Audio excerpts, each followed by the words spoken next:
Hello, my name is Christy Whitfield, and you're listening to Mayor Bowser's Every Opportunity to Rise podcast. We're focused on creating more opportunity and making sure all of our residents know about that opportunity. Everybody, from Ward A to Ward 1, from advanced degrees to no degrees, from 5 generations to 5 minutes, has a fair shot. Hello, and welcome to Season 2 of Mayor Bowser's Every Opportunity to Rise podcast. I'm your host, Christy Whitfield, and I'm the Director of the Department of Small and Local Business Development. I'm so excited to be highlighting pathways to the middle class, but also specifically, we're talking about entrepreneurship, and today's topic is turning your side hustle into your main hustle. DSLBD works very hard every day to hold the door open for small businesses. And this season, we are highlighting resources for small businesses across the city. I want to encourage everyone to join the conversation. We are using the hashtag EOTR PodDC, and you can email us at EOTRpod@dc.gov.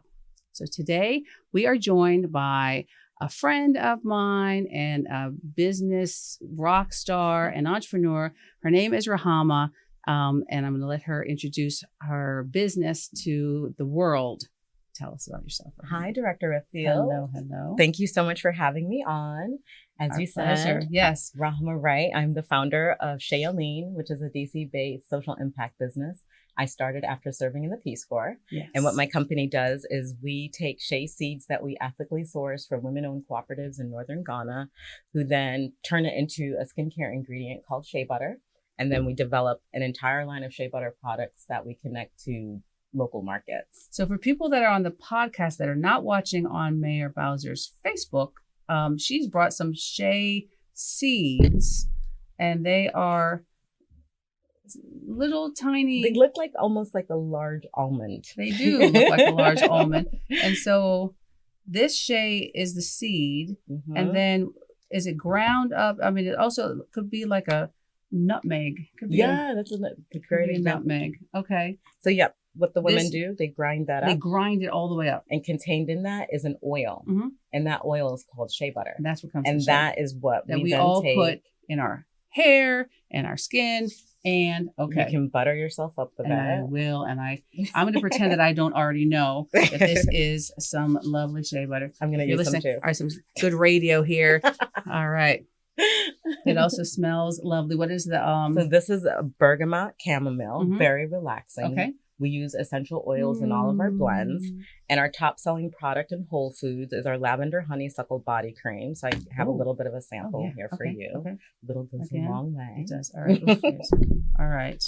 And I started Shea Aline for 2 reasons. The first was after serving in the Peace Corps, I started learning buttering yourself up. I am buttering myself up. Yes. I learned about the challenges women in Africa have bringing their products to market.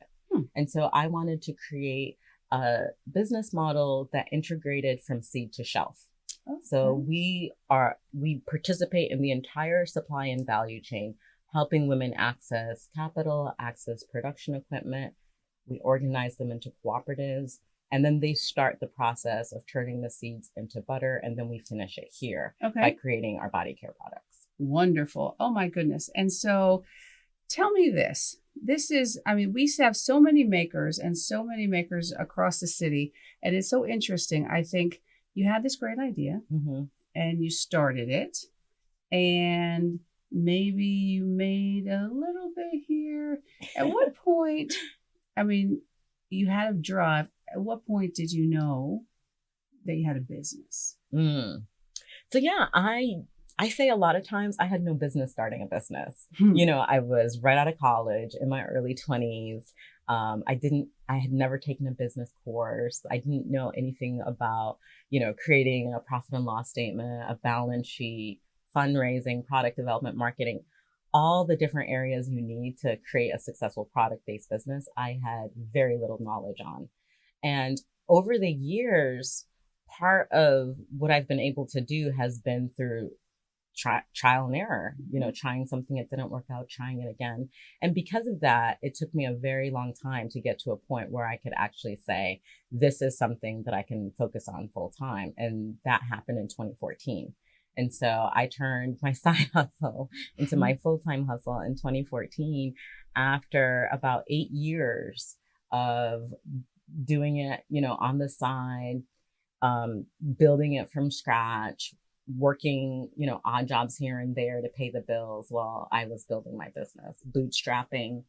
And 2014 was pivotal because I was able to get access to my first round of seed capital from a VC fund based in New York. And it was also the time I was able to get products into Whole Foods. So at that point, I was like, okay, right. I've made some traction. So at that point, you say, this is real. Yes. This is real. But it took 7-8 years to get to that point. Wow. Of hustling hard. Super hustle. Super hustle. Well, and let me say that I think that, there are so many people out there that are doing that hustle, and don't necessarily know where to go for help. And I think that might not actually have the background or the ability to maybe do those numbers. And let me be clear to the people that are watching at home that DSLBD has a lot of those resources. We have resources in the house where you can come to us and either get that help directly, or we can connect you to those places where you can have either one-on-one help or get connected with places you can get that help. Because people have heard me say this, and I'm glad to have an opportunity to say this on the Mayor's podcast.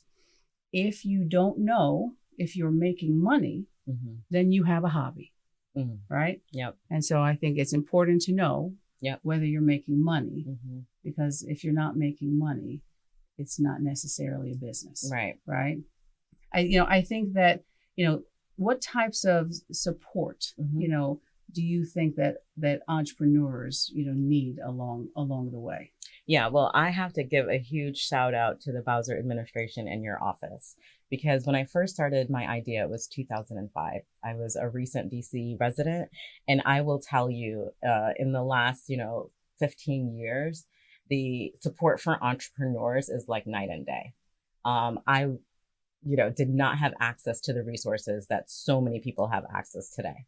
And I will just point out the fact that there's an office within your department that supports makers. That didn't exist when I first started. That would have been amazing. That would have helped me overcome so many hurdles. The fact that I know someone in your office, Kate, that I can pick up the phone and call her and get advice and get suggestions, and she can point me to other DC government resources to say, hey, check out what's happening at DEMPED, check out what's happening at the Office of African American Affairs, check out what's happening at, Women's Affairs. All of those resources and tools, and being able to access that by going to one place is so tremendously important. And I also think too, the fact that, we now have 202 Creates, we have initiatives that are really focusing on and spotlighting the efforts of people who are creatives, people who are makers. That didn't exist, a decade ago. Yes, our Made in DC program is really focused on making sure that the makers have a way to examine those creative impulses and see if we can turn them into businesses. Right. And Kate Marant, who is a wonderful member of our team, and has office hours at 202 Creates, because we know that creatives run businesses, and that those businesses need to make sure that they are not being treated as hobbies. Absolutely. And that, and we know that Director Gates is a great supporter from the Office of Film, Cable, Television, and Entertainment, TCME, the only person with a harder acronym than DSLBD.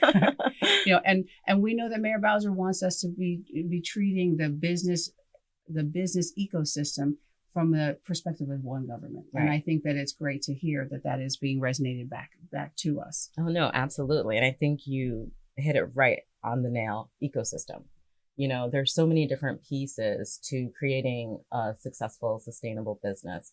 Everything from where are you going to work, to where are you going to make your products, to how are you going to access capital, how are you going to do market research. All of those areas are drivers and the base for creating something successful. And the fact that DSLBD has a division that is very focused on helping individuals who may be unfamiliar with how to start that process is so important. And I will say, my entrepreneurial journey has had tons of ups and downs.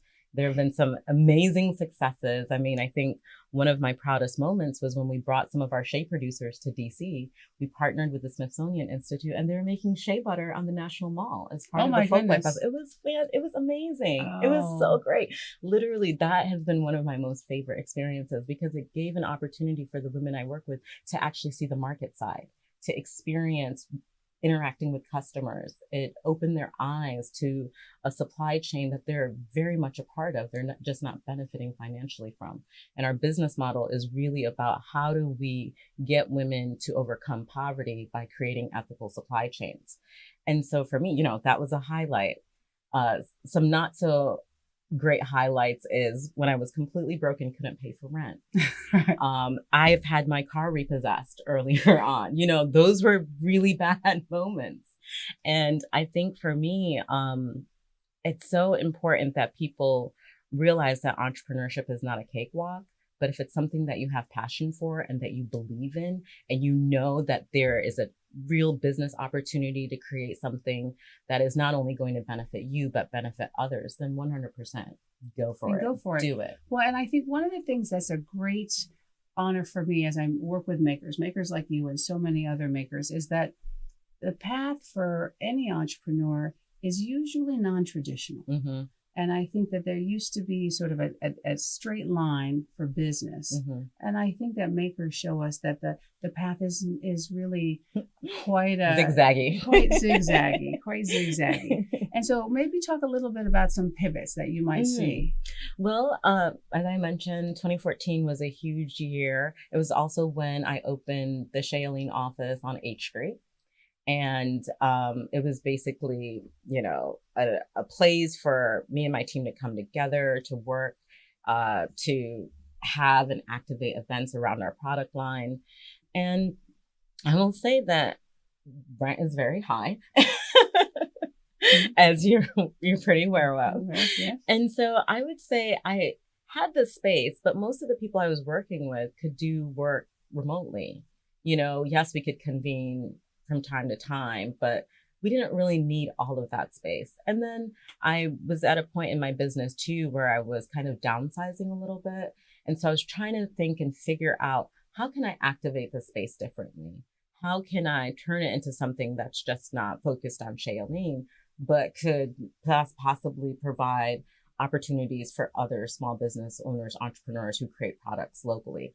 And that's when I did a pivot, and in the fall of 2018, launched the Pop-Up Collaborative, or the DC Pop-Up, where I completely rehabbed the interior and set up a shop in what was my office, and invited makers to bring their wares. And it was only supposed to be for the holiday season.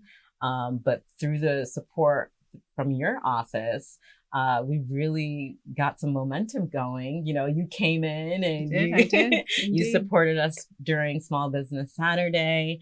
There was just so much energy and momentum around it. I was like, maybe this could be something. A good idea. Yeah, maybe this could be something.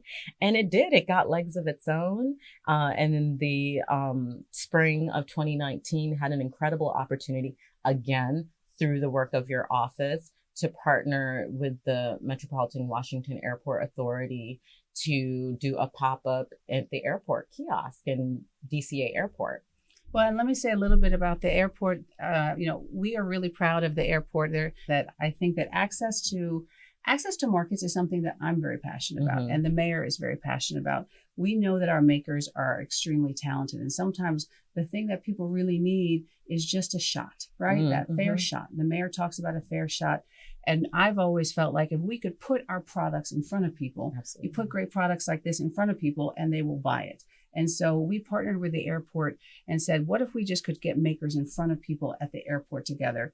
And then you applied for and won the opportunity to be the curator of that space. Yeah. And this was supposed to be a short term. And then it was been so successful, the airport has asked us to continue it. And so say quickly before we get cut for time, how is that going for the makers there? Yeah, I mean, it It's been fantastic. I mean, I have had the opportunity to be on site at the airport, and even just the enthusiasm from travelers. So often people will comment, this is great that DC government is doing this and supporting the creatives and supporting the maker community. And people comment, when I travel, I want to buy something from where I travel to. Yeah, right. I don't want to buy something that, was made elsewhere. I think that's right. So being able to show the creativity and show that there are people manufacturing things locally has been an incredible experience. And I think too, it's really great for makers to be able to see what resonates with people, because everyone goes through the airport. I mean,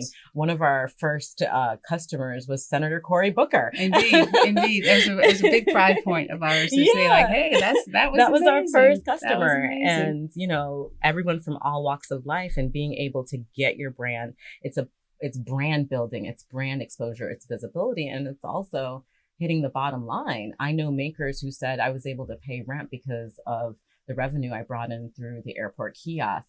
We have a maker who was able to open up a space because of the revenue they received from the airport kiosk. That's great. And so, and I really, it's so important for me to say this.